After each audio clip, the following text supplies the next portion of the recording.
So అందరికి కనిపిస్తుంది అనుకుంటా.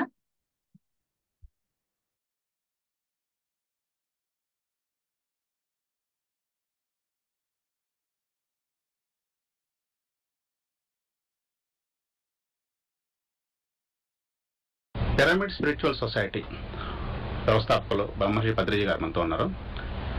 వారు నవంబర్ 11వ తారీఖున ఎన్టీఆర్ గార్డెన్స్లో శాకాహార ధర్మ మహాచక్రం అనే కార్యక్రమం నిర్వహించబోతున్నారు. ఆ కార్యక్రమం ఎందుకు నిర్వహించబోతున్నారు అనే వివరాలు మనతో షేర్ చేసుకోవడానికి పత్రిజీ గారు ఉన్నారు. మీరేమన్నా పత్రిజీ గారిని ప్రశ్నలు అడగదలుచుకుంటే మీకు ఈ స్క్రీన్ మీద కనబడుతున్నటువంటి నెంబర్కి ఫోన్ చేసి మీ సందేహాలను కూడా అడగవచ్చు.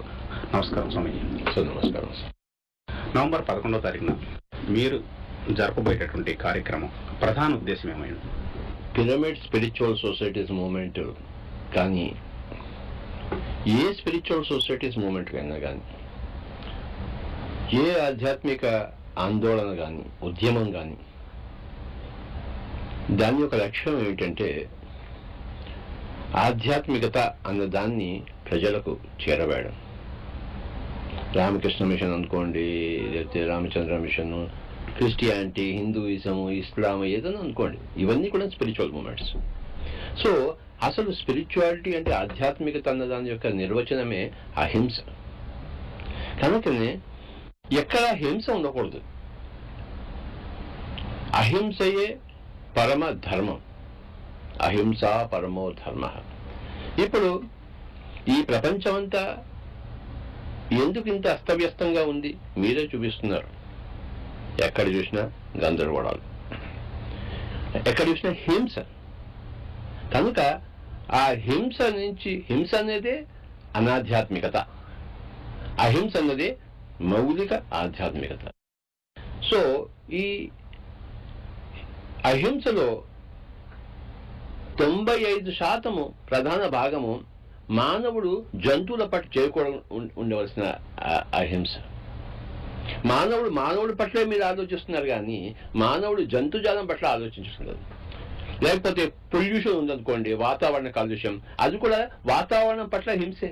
స్మాగ్ అంతా వస్తుంది, మరి పొగ వస్తుంది, లేకపోతే ఆయిల్ స్పీడ్ చూశారు మెక్సికోలో, ఆ చేపలను పాప చచ్చిపోతుందంటే ఇప్పుడు ఏమైంది? పర్యావరణ కాలుష్యం. సో దానివల్ల ప్రపంచం అంతా కూడాను విలవిలలాడుతోంది రకరకాల హింసల వల్ల. కనుక అహింస పరమో ధర్మ. పిరమిడ్ స్పిరిచువల్ సొసైటీ మూమెంట్ వచ్చేసి శాకాహారానికి నంబర్ 1 ప్రయారిటీ. అంటే ఎక్కడ ఏ చేప, ఏ మేక, ఏ కోడి చంపబడకూడదు. అది మన ఆహారమే కాదు. కనుక మన ఆహారము కేవలము శాకాహారము, ఫలాలు. So pyramid spiritual society moment నేను స్థాపించి 20 సంవత్సరాలు అయింది. ప్రతి చోట ఈ యొక్క ఆధ్యాత్మికాన్ని వెల్లివిరియాలి. సో ఆధ్యాత్మికతలో మౌలిక భాగము మానవుడు జంతుజాలం పట్ల అహింస పాటించాలి. సో అందుకోసమనే రేపు నవంబర్ 11న దీని పేరు ఏమంటారంటే శాకాహార ధర్మం. మాంసాహార అధర్మము, శాకాహార ధర్మం. సో ఈ మహాచక్రాన్ని నెక్స్ట్ డికేడ్ అంటే 10 సంవత్సరాలు అప్ టు 2020 వరకు we're going to organize. So this is the first Mahachakra we are going to organize on the November 11th. So every year we will do it in a big scale to focus people's attention on the dharma of vegetarians. మీరు చెప్పింది ఓకేనండి. ఎందుకంటే శాకాహారం అన్నది గాంధీజీ గారి దగ్గర నుంచి అట్లా నుంచి అహింస అన్నది మహావీరుడి దగ్గర నుంచి. కానీ నేచర్ లో ఉన్న ఎకో సిస్టమ్ ఎకో బ్యాలెన్స్ అవడానికి సహజంగా ఈకో బ్యాలెన్స్ సంగతి ప్రకృతి చూసుకుంటే మనంగా చూసుకోవాల్సింది. ఆ లెక్కలు వేరే వాళ్ళు చూసుకోవడానికి పైలోకం నుంచి అడ్మినిస్ట్రేటర్స్ ఉన్నారు. భూమి ఎక్కడ ఏం చేయాలి చేయకూడదు పైలోకంలో మేనేజర్స్ ఉన్నారు. అది మీదే నాది బాధ్యత కాదు. ఎలాగైతే ఇండియా గవర్నమెంట్ అంతా బాధ్యత మీది నాదా, ప్రైమ్ మినిస్టర్ మన్మోహన్ సింగ్ దా, మనం ఎన్నుకున్నటువంటి ప్రజాప్రతినిధులది. అలాగే మనం ఎన్నుకోకుండా ఉండే దేవతలు, దేవుళ్ళు లక్షల మంది ఉన్నారు అక్కడ. ఇప్పుడు మనిషి వేటాడకూడదు మీ లెక్కలో, జంతువుని వేటాడచ్చు. అది eco balance. What I'm talking about is ఆ ఈకో బ్యాలెన్స్ అవుతున్నటువంటి పరిణామ క్రమంలో మొట్టమొదట మనిషి వేటాడి ఆహారం సంపాదించుకునేవాడు, తర్వాత శాకాహారాన్ని కన్వర్ట్ అయ్యాడు. వేటాడడం అనేది మనిషి ఈకో బ్యాలెన్స్ ని చెడగొట్టడం. Man is not suppose to eat animal, man is suppose to be only vegetarian. So ఎప్పుడైతే వేటాడడం మొదలుపెట్టాడో అప్పంచే ఈకో బ్యాలెన్స్ చెడిపోయింది భూమండలం మీద. అప్పని చెప్పలేక చెడిపోతూనే ఉంది. ఇంకా మీరు చెడదొబ్బుతారా స్వామీజీ? అంటే ఆట కోసం కాదు, ఆహారం కోసం అయినప్పుడు ఆహారం అది కాదు వాడిది. See man, human being is meant only for vegetarian diet, not for non vegetarian diet. You see the construction of the human being. Any medical science man will tell. But ఈ కోరిక ఉందే, ఈ కోరిక వైలెన్స్ని అభివృద్ధి చేస్తుంది ఎప్పుడు కూడా. ఏదైనా ఉంటే చిన్నపిల్లలు చూడండి ఏం చేస్తారంటే ఏదైనా టాయిలెట్ అని విరగొడతాడు ఫస్ట్. అంటే ఆ చిన్నపిల్లల నుంచి ఆ జెనెటిక్ బిహేవియర్లోనే ఆ వైలెన్స్ వచ్చేసింది. వాడి ఉద్దేశం ఏంటి, ఆ లోపల ఏముందో చూద్దామని చెప్పేసి, కానీ మొత్తం విరగొట్టలేదు. క్యూరియాసిటీ. అసలు ఇప్పుడు నార్మల్గా ఒక వ్యక్తి ఆధ్యాత్మికత వైపు, అసలు ఆధ్యాత్మికత అంటే ఏంటో తెలియదు, దీని గురించి అసలు అవగాహన లేదు, ఏమీ లేదు, ఆధ్యాత్మికత వైపు మరలాల్సిన అవసరం ఏంటి? ఇప్పుడు ఆధ్యాత్మిక లేకపోతే ఇప్పుడు మీ ప్రపంచం ఎలా ఉందో అలా ఉంది. ఆధ్యాత్మికత అంటే రేపులు, బాంబులు, టెర్రరిస్టులు, నక్సలైట్స్ మీరు చూస్తున్నారు కదా మీరు. ఆధ్యాత్మికత ఉంటే అలాంటివి ఉండవు అంతే. అందుకోసం ఆధ్యాత్మికత అవసరం. ఇప్పుడు ఆధ్యాత్మికత అనే విషయం అసలు జీవితంలో లేదు ఒక వ్యక్తికి, నాకు జీవితంలో లేదు. ఇప్పుడు లేనప్పుడు ఆధ్యాత్మికత వైపు నేను మరలాల్సిన అవసరం ఏంటి? అవసరమేం లేదు. చావచ్చు, మనం ఎలానో చావచ్చు, ఎలానో బతకచ్చు. నేను లెక్కలు ఎందుకు నేర్చుకోవాలి చెప్పండి? ఇంజనీర్ కావాలంటే నేను లెక్కలు అవసరమే ఉంది. నేను నా జీవితంలో లెక్కలు నేర్చుకోలేదు, మా అన్నగారు నేర్చుకున్నారు, ఆయన గొప్ప ఇంజనీర్ అయ్యాడు. నేను ఎందుకు ఇంజనీర్ కాలేదు? నేను లెక్కలు నేర్చుకోలేదు. నాకు ఎంతసేపు సంగీతం అంటే ఇష్టం, లేకపోతే ధ్యానం అంటే ఇష్టం, కనుక నేను ఇంజనీర్ కాలేకపోయాను. మా అన్నగారు అయ్యారు, ప్రపంచ విఖ్యాత ఇంజనీర్ అయ్యారు. మా అన్నగారు 32వ ఏటనే ఇంజనీరింగ్లో PhD సంపాదించాడు. అంటే చిన్నప్పటి నుంచి ఆయనకి లెక్కలు ఇంట్రెస్ట్, నాకు ఇంట్రెస్ట్ లేదు, నేను కాలేదు. మనకి ఆధ్యాత్మికత లేకపోతే మనం సరి అయిన మానవుడు కాలేం, సరికాని మానవుడు అవుతాం. అంటే గత 10 సంవత్సరాల నుంచి 12 సంవత్సరాల నుంచి సిద్ధ సమాధి యోగా అవ్వచ్చు, లేకపోతే పిరమిడ్ స్పిరిచువల్ సొసైటీ అవ్వచ్చు, ఆర్ట్ ఆఫ్ లివింగ్ అవ్వచ్చు, దాన్ని అబ్జర్వ్ చేస్తున్నప్పుడు పరిశీలనలోకి వచ్చిన విషయం, జనరల్గా పరిశీలనలోకి విషయం, ఒక మనసులో కానీ ఒక రకమైన డిస్టర్బెన్స్ ఉన్నప్పుడు ఆధ్యాత్మికత వైపు మరలటం అనేది జరుగుతుంది. కనుక ఆ డిస్టర్బెన్స్ ఎప్పుడు వస్తుంది? గౌతమ బుద్ధుడికి ప్యాలెస్లో ఉన్నప్పుడు రాలేదు, ఊరు బయటికి వెళ్ళాడు, ఊర్లోకి వెళ్ళాడు, అప్పుడు చూశాడు అన్ని. అప్పుడు ఆ డిస్టర్బెన్స్ వచ్చింది. ఆ డిస్టర్బెన్స్ వచ్చినప్పుడు ఇంకా ఆయన అక్కడ ఊరుకోలేదు. దాన్ని వేరు లాగేంత వరకు, పీకేంత వరకు ఆయన ఊరుకోలేదు. పీకాడంతా. ఓహో, దుఃఖమంతా ఉన్నది, దుఃఖము తృష్ణ వల్ల ఉన్నది, తృష్ణము అవిద్య వల్ల ఉన్నది, అవిద్య అష్టాంగ మార్గం వల్ల పోతుంది, కనుక అష్టాంగ మార్గం, అదే ఆధ్యాత్మికత. బుద్ధుడు బోధించిన అష్టాంగ మార్గం ఉందే, దాని పేరే ఆధ్యాత్మికత. నార్మల్ హ్యూమన్ బీయింగ్ ఏ మాత్రం డిస్టర్బెన్స్ లేని లైఫ్ గడుపుతున్నప్పుడు ఈ ఆధ్యాత్మికత, అంటే తన జీవితం తను గడుపుతున్నప్పుడు ఆధ్యాత్మిక వాడు రాడు. అంటే ఎంతో కొంత డిస్టర్బెన్స్ వస్తేనే అప్పుడే వస్తాడు, లేకపోతే రాడు. అప్పుడు మీ పాత్ర వస్తుంది, అప్పుడే పాత్ర వస్తుంది. అంటే నార్మల్. నాకు ఆకలి లేదండి, నేను హోటల్కి వెళ్తానా, ఆకలి ఉంది, ఎక్కడ హోటల్ ఇడ్లీ వడ ఎక్కడ అని చెప్పేసి దూరుతాను, వాడు ఎలాంటి పెడితే అది తింటాను. ఆకలి అంటే నార్మల్ సమాజానికి అవసరంలా. నార్మల్ అంటే ఏమిటి? ఎవరి పని వారు చేసుకుంటూ వారి ధర్మాన్ని వారు అనుసరిస్తున్నప్పుడు ఆధ్యాత్మిక. మీ యొక్క నార్మల్కి అసలు అర్థమే లేదు. ప్రతి మానవుడికి దుఃఖం ఉన్నది. First point, nobody is born sinner. First of all that's wrong.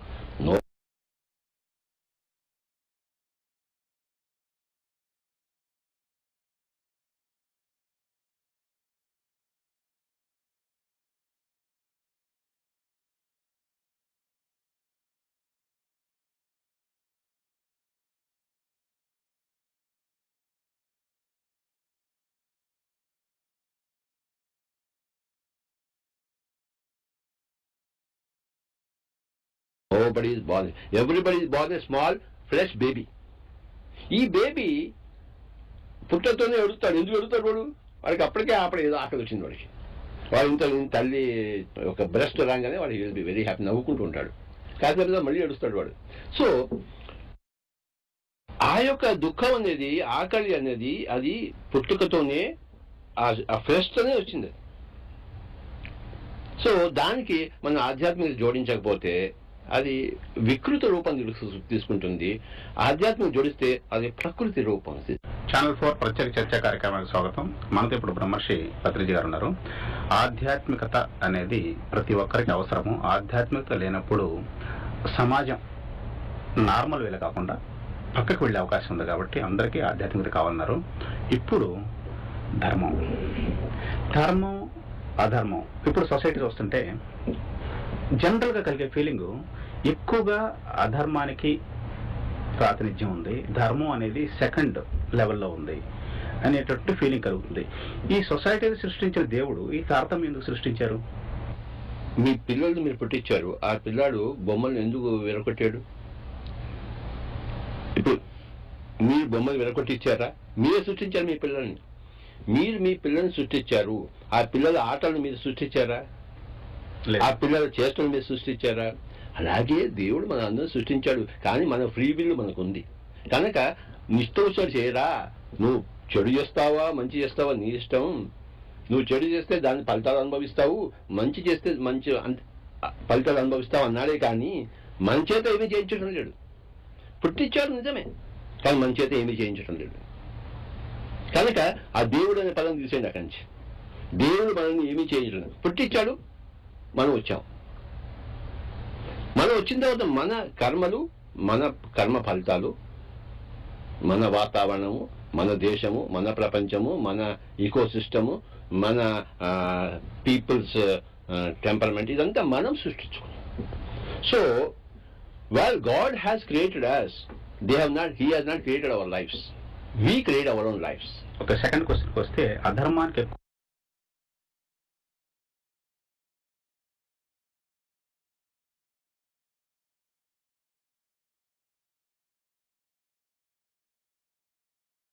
ఎక్కువ ప్రాతినిధ్యం, ధర్మానికి తక్కువ ప్రాతినిధ్యం ఉన్నట్టు సొసైటీలో ఒక భావన. ఆ భావన ఉండడం కరెక్ట్. ఎందుకంటే నంబర్ ఆఫ్ పీపుల్ ఎక్కువగా అధర్మం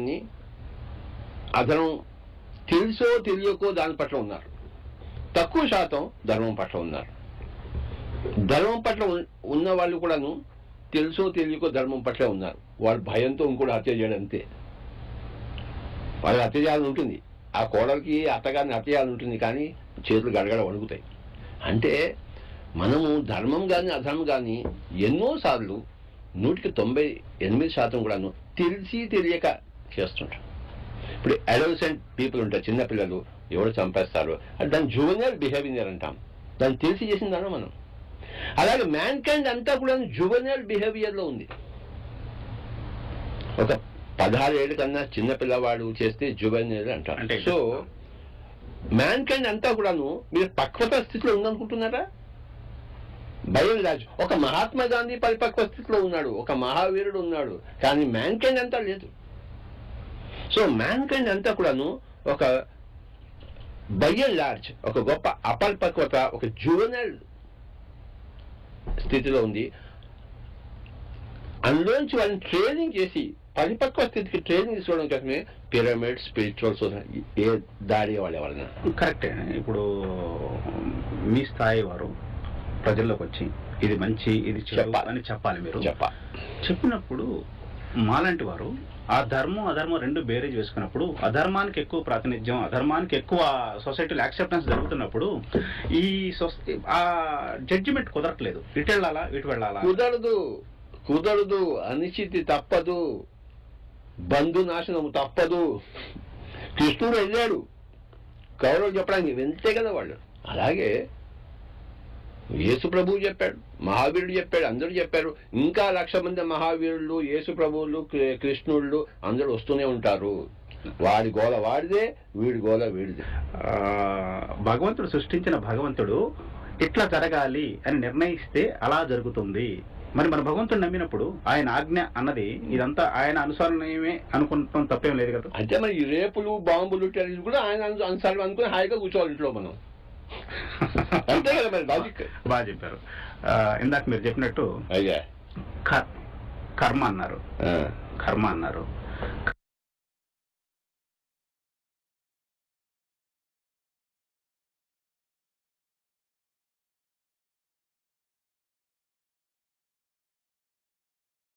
కర్మ అన్నది గత జన్మ నుంచి ఈ జన్మకి, ఈ జన్మ నుంచి నెక్స్ట్ జన్మకి. మానవుడు ఏంటంటే ఒక మౌలికమైన అజ్ఞానం, ఈ యొక్క శరీరమే ఈ యొక్క జన్మే ఉంది అనుకుంటున్నాడు. అది రాంగ్. భగవద్గీతలో ఒక శ్లోకం ఉంది, బహూని జన్మనామంతే జ్ఞానవాన్ మాం ప్రపద్యతే. బహూని జన్మ అంటే ఎన్నో జన్మల తర్వాత ఒకానొక ఆత్మ తనను తాను తెలుసుకుంటుంది. మాం ప్రపద్యతే. బహూని మే వ్యతీతాని జన్మాని తవ చార్జున తాన్యహం వేద సర్వాణి నత్వం వేత్త పరంతప. అర్జున, నువ్వు నేను ఎన్నో జన్మలు ఎత్తాము, నాకు అన్నీ తెలుసు, నీకు తెలియదు. కనుక before any discussion of this ధర్మము ఆర్ అధర్మము, హింస అహింస, ఈ మానవాళి యొక్క పరిస్థితులు, సత్యం ఏంటంటే అసలు మానవుడు అంటే ఏమిటి, ఆత్మ అంటే ఏమిటి, జీవితం అంటే ఏమిటి, ధర్మం అంటే ఏమిటి, ఫస్ట్ నిర్వచనాలు తెలుసుకోవాలి మనకి. ఆ బేస్ నిర్వచనాలు ఎవరికీ తెలియదు. మరి డిస్కషన్స్ ఎలా ఉంటాయి చెప్పండి. నాకు యాటమ్ అంటే తెలియదు, ప్రోటాన్ అంటే తెలియదు, ఎలక్ట్రాన్ అంటే తెలియదు, న్యూక్లియస్ అంటే తెలియదు, నేను ఒక ఐన్స్టీన్తో ఏం మాట్లాడతాను చెప్పండి. ఇప్పుడు ఆధ్యాత్మిక గురించి చెప్పారు, ధర్మానికి నిర్వచనం చెప్పండి. ధర్మం ఒక నిర్వచనం, ఒక అత్యద్భుత నిర్వచనం ఉంది. ఇది షడ్దర్శనాల్లో వైశేషికంలో ఉంది. యత్ర అభ్యుదయ నిశ్రేయస సిద్ధి స ధర్మ. యత్ర అంటే ఎక్కడైతే, అభ్యుదయం అంటే డెవలప్మెంట్, నిశ్రేయస్ అంటే మోక్షం. దేని వల్ల అయితే ఒక డెవలప్మెంటును ఒక మోక్షము వస్తాయో దానిని ధర్మం అన్నారన్నాడు. చూశారు? అంటే ఎక్కడైతే దేని వల్ల అయితే ఆ డెవలప్మెంట్ ఉండదో, ఇహలోకంలో పరలోకంలో మోక్షము ఉండదో, దాని పేరు అధర్మము. దేని వల్లనైతే ఇహలోకంలోనూ డెవలప్మెంట్, అభ్యుదయము అంటే డెవలప్మెంట్, వికాసం. నిశ్రేయస్ అంటే ఎన్లైటన్మెంట్. దేని వల్లనైతే అభ్యుదయము ప్లస్ నిశ్రేయస్సు రెండు వస్తాయో దానికి ధర్మము అని పేరు. అని అబ్సల్యూట్లీ వండర్ఫుల్. ధర్మం అన్నది ఎక్కడైతే డెవలప్మెంట్ ఉంటుందో, ఎక్కడైతే ఎన్లైటన్మెంట్ ఉంటుందో, కాదు చేసే క్రియ వల్ల అది ధర్మము. ధర్మం చేస్తే డెవలప్మెంట్ ఉంటే ధర్మం లేదు, అది ధర్మం. మనిషి ధర్మం, ఇది సొసైటీ ధర్మం. మనిషి ధర్మం ఒక్కడే ఉంటేనా? ఒక్కడే ఉంటే కదండి. ఇప్పుడు నేను ఒక పని చేస్తున్నాను, ధర్మమా అధర్మమా నేను ఆలోచించుకున్నప్పుడు నేను ఎట్లా బేరు చేసుకోవాలి? అలా కాదు, ప్రపంచంలో ఎవరు లేడు, ఒక్కడే మానవుడు ఉన్నాడు, నా ధర్మమా? అట్లా కదండి నేను అడిగేది. ధర్మం అంటే ఎప్పుడు సొసైటీ ప్రకారమే ఉంటుంది. నేను ఇప్పుడు ఒక పని చేయాలి, ఆ పని చేసినప్పుడు దాంట్లో ధర్మాధర్మ విచక్షణ వచ్చి ఉంటుంది. వచ్చినప్పుడు ఇది ధర్మమా కాదా అని నేను ఎట్లా నిర్ధారించుకోవాలి? ఎప్పుడు కూడాను నేను తెలుగు నేర్చుకోవాలి. నేను ఎవరి దగ్గర నేర్చుకోవాలి? తెలుగు తెలిసిన పండితుడి దగ్గర. అలాగే నేను ధర్మం నేర్చుకోవాలి. ఎవరి దగ్గర నేర్చుకోవాలి? ధర్మం తెలిసిన ఆయన. అలాగే మరి. So always there are experts in every given field. నేను సంగీతం నేర్చుకోవాలి, కర్ణాటక సంగీతం నేర్చుకోవాలి. నేను పెద్ద పెద్ద గురువు గారి దగ్గర వెళ్ళాను తెలుసా మీకు? వాళ్ళ దగ్గరికి వెళ్ళకపోతే నేను మా అమ్మ నాన్న దగ్గర నేను సంగీతం నేర్చుకుంటానా? రాదుగా వాళ్ళకి. మా అమ్మ నాన్నకి సంగీతం తెలియదు. ధర్మం ప్రీచ్, అలాగే మా అమ్మ నాన్న కూడా ధర్మం అంటే తెలియదు. ఇప్పుడు ధర్మం ప్రీచ్ చేయడానికి వచ్చిన వారి దగ్గరికి వారికి ముందర ధర్మం తెలుసుంటే ధర్మం చెప్పగలరు. మీకు సంగీతం నేర్పించిన సంగీత జ్ఞానం ఉంటే సంగీతం చెప్పగలరు. మీకు 100% తెలిస్తే నాకు 80% చెప్పగలరు. ఆ ధర్మాధర్మం వారిలోనే మనం చూస్తున్నాం చాలా మందిని. మీరు చెప్పినట్టు స్వాములు వారి రూపాలు అనేక రూపాల్లో. కానీ ఎట్లా జడ్జ్ చేయాలి మనం? మీరు జడ్జ్ చేయడం అసంభవం. ఎవరి దగ్గరికి వెళ్ళి ఎవరు మంచి ఎవరు ఎప్పుడు కూడా దీన్ని ఏమంటారంటే ట్రయల్ అండ్ ఎర్రర్ మెథడ్ అంటారు. ఎక్కడ ఏ పుట్టలో ఏ పాముందో మనకు తెలియదు, ఎవరి ధర్మం గొప్పదో తెలియదు. కానీ ఎప్పుడు కూడాను మనకు ఒక అంతరాత్మ ఉంది.